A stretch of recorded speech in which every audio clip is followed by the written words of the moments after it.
5-second rule.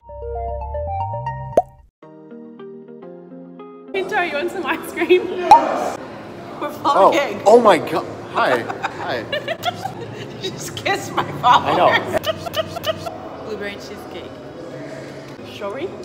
Strawberry's better. I have regrets. I would too. So you're just gonna post this later? Well, I'm gonna edit it so we're more riveting than we are in real life.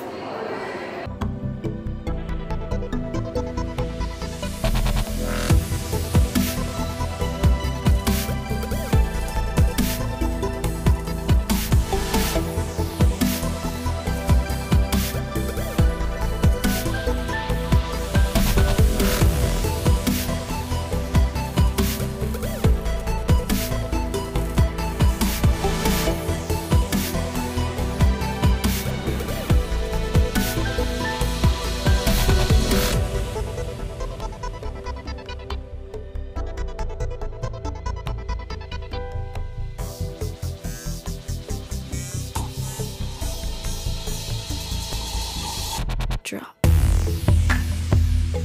We're not really like this. We are really like this. So we are really like this. Because I've got some mild lower back pain, so this is going to put more emphasis on the internal obliques. No, external. External obliques. Sandbag carries helped me strengthen my external obliques, and that helped me overcome low back spasm. All right, I'm ready for the team dinner. Look at this little weenie shower stall. I was like this trying to have a shower. Le grand bain. Où est le grand bain? Je ne peux pas le trouver. After spending the whole weekend with Jules, I reckon my Australian's actually pretty good. She taught me that gossip is goss. Not that we were gossing. Hey, what is up, you guys? Jules here, Team BSN athlete from Australia. So I do think Sarah nailed the Australian accent. So I've nailed my American accent. What is up, you guys? Jules here, Team BSN athlete. Like a robot. No, I don't. You do too. What is up, guys? I am so excited to be here at the LA Fit Expo. Shit. Beautiful cat. Look what they got for Christmas. A space bubble backpack. There's Bean. Welcome to the training section of this vlog. One of my BSN teammates, Mike Sheffer, asked me if I put together a video showing him a workout he could do so he could target internal and external torque chains and balance his back and chest. So Coach Gus and I put one together. So Mike, this is for you and for everybody else out there who wants to train to balance their nervous system. What's cool about this is because everything's so balanced, I bet the farm on it that you will not have any DOMS, delayed onset muscle soreness, the day after or the day after you do this workout. Yeah, let me know. Voiceover time. So I'm with Coach Gus. We are supersetting external torque overhead press with internal torque lat pull downs.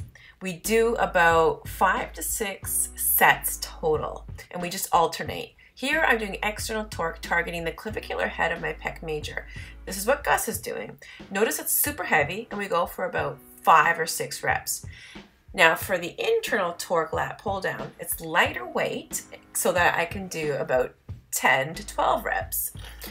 Notice my teres major, notice my posture. The low back is not arched like it was with the chest pressing. Notice I'm using my external obliques and my pec majors and my teres majors. Look at those teres majors. Look at them, look at them.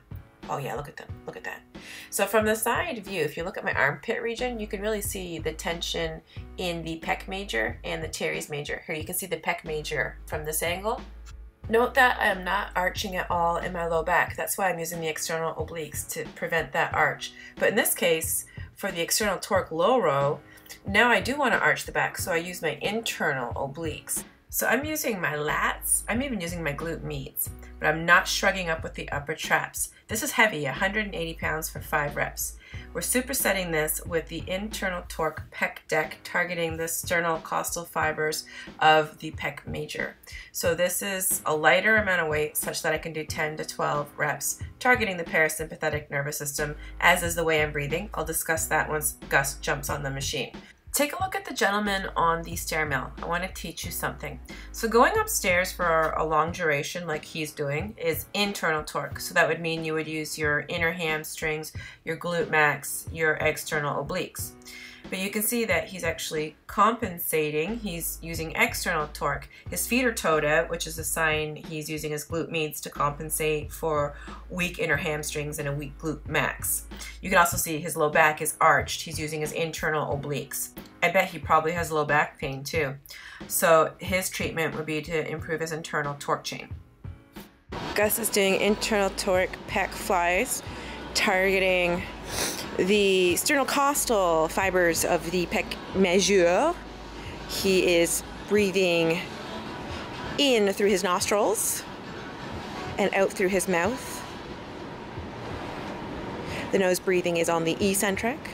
The mouth breathing is on the concentric. He's ignoring me. One of the reasons why Gus and I joined the Globo gym is so that we could bring up our weak points. Both of us are weaker with our right lower extremity. So that's why you see us doing single leg work, and we always use the weak leg to establish how much weight and how many reps we will be doing for the good leg. And we do extra sets on the weak leg. Here I'm doing internal torque to target the inner hamstring, VMO, and glute max. Gus doesn't want me locking out. He'll explain why in a moment. For this, I'm doing external torque, so it's heavier. It's about 5 to 6 reps, targeting the outer hamstring, the vastus lateralis, and the glute med. Can you explain why not to lock out? To avoid losing tension in the muscles you're trying to work. So that would be applicable to both ET and IT? Mostly IT. Mostly IT. ET is okay because you want to go basic. Okay, so I'm in IT right now. How's that?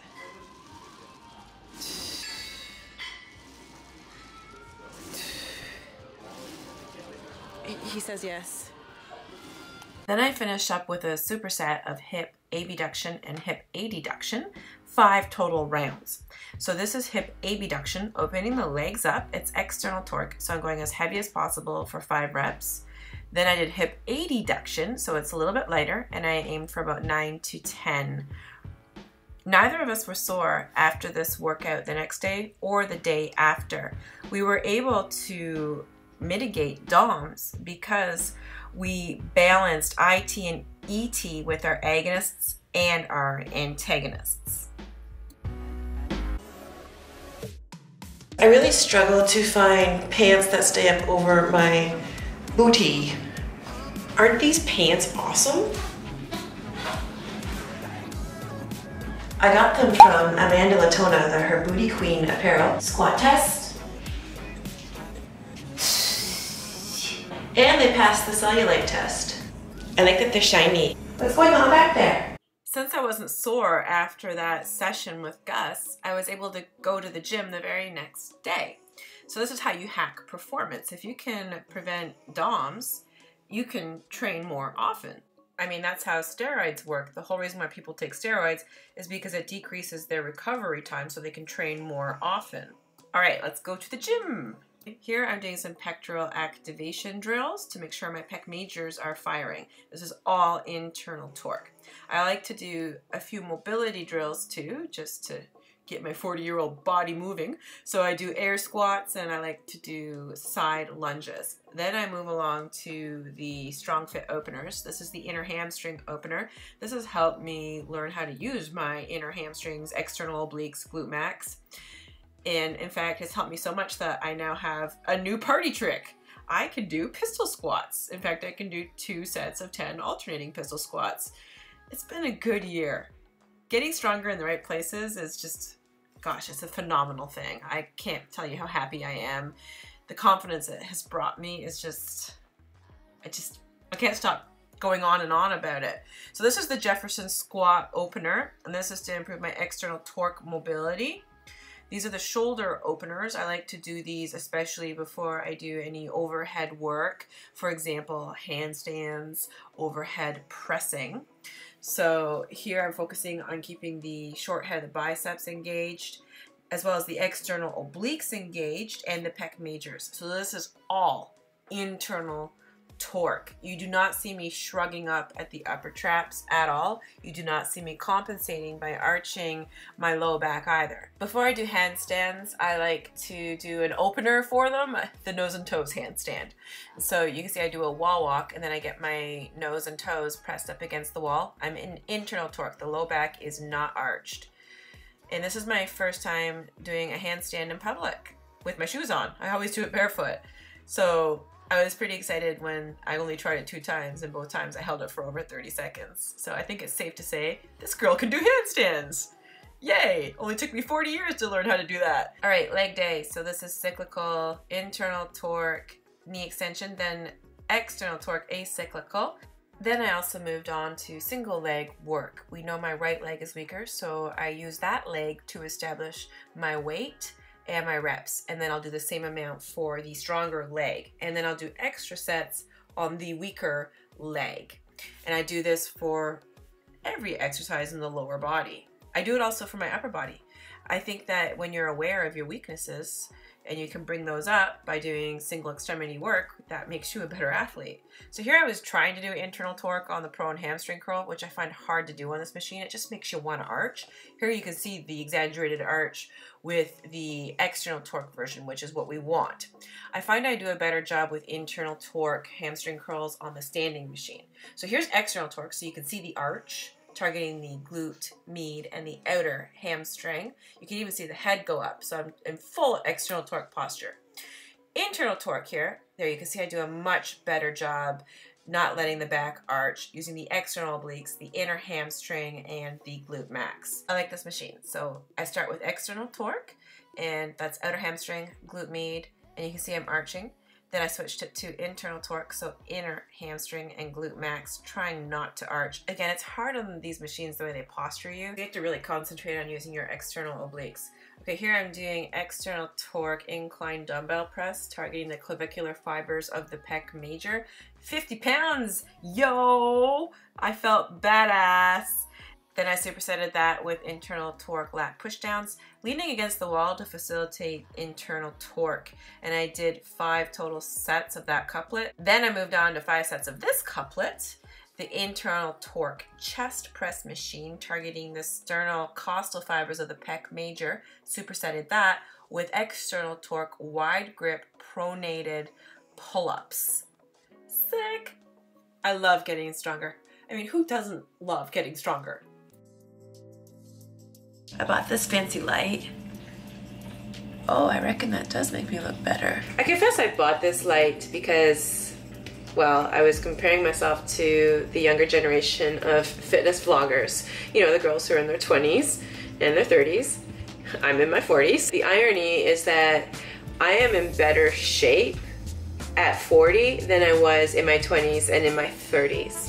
And that's the message I want to get across to the women who are following me, because aging does not mean decrepitude. If you are properly fueling your body and training to get stronger, then you will age backwards. I feel like I'm aging backwards. I just learned how to do handstands and pull-ups at 40. But what's really kind of ironic is that my aesthetics are better today than they have ever been in my 20s and 30s, even when I was on stage competing.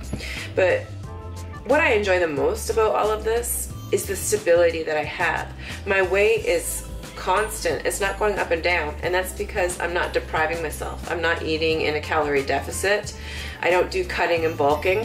I just give my body exactly what it needs to perform well on a daily basis, which is why I walk around not feeling hungry. It's why I feel very stable. So that's the message I want to get across to the women who follow me, is just the importance of not going on a diet. Dieting is what sabotages your outcome. So if you do want more information about how I went about adding more calories back into my diet, you can check out my Fat Loss Fast ebook. That's the whole story of how I went from starving myself to fueling myself so that I could be a badass. Let me just get to the point, because I know that I tend to ramble. I think it's a mistake to equate diet and fitness with sexy body. And I know a lot of people diet and do fitness because they want to have a sexy body. If you get rid of that association everything will change for the better for you. Why do you do fitness? Why is good nutrition important to you? Let me tell you my answer. Nutrition is important to me because I love food and because I want to fuel my body so that I can perform well with my training and in life. Number 2, fitness is important to me because I like to train in a way that will fix my aches and pains and make me stronger. Getting stronger has given me so much confidence. I am functionally independent. So if you focus on redefining your why for fitness and nutrition, suddenly everything just falls into place for you. Okay, so 2018, January 15th at midnight, my Strength Academy is going to be launching. That's the home program. You know, all the videos I post of me doing training in my living room with my cats and the sandbags. Yeah, that's it. This is how I fixed my muscle imbalances so that I could finally get stronger and make progress with my training. So I'm really excited about this. Well, I went back to school for it. I'm currently in the Strong Fit mentorship program so I can become a movement specialist, a Strong Fit coach, and this has just changed my life for the better. Oh, my Reebok Nano 8s arrived in the mail. This is my own custom design. I like the shininess here. It even has my name on the back. I like them because they remind me of the Nano 6s, but they're cushier, so definitely a win. Not sponsored. So ladies, this is 2018. Welcome to the year of eating and getting stronger. Thank you for subscribing and for being here on this journey with me. I'm really grateful.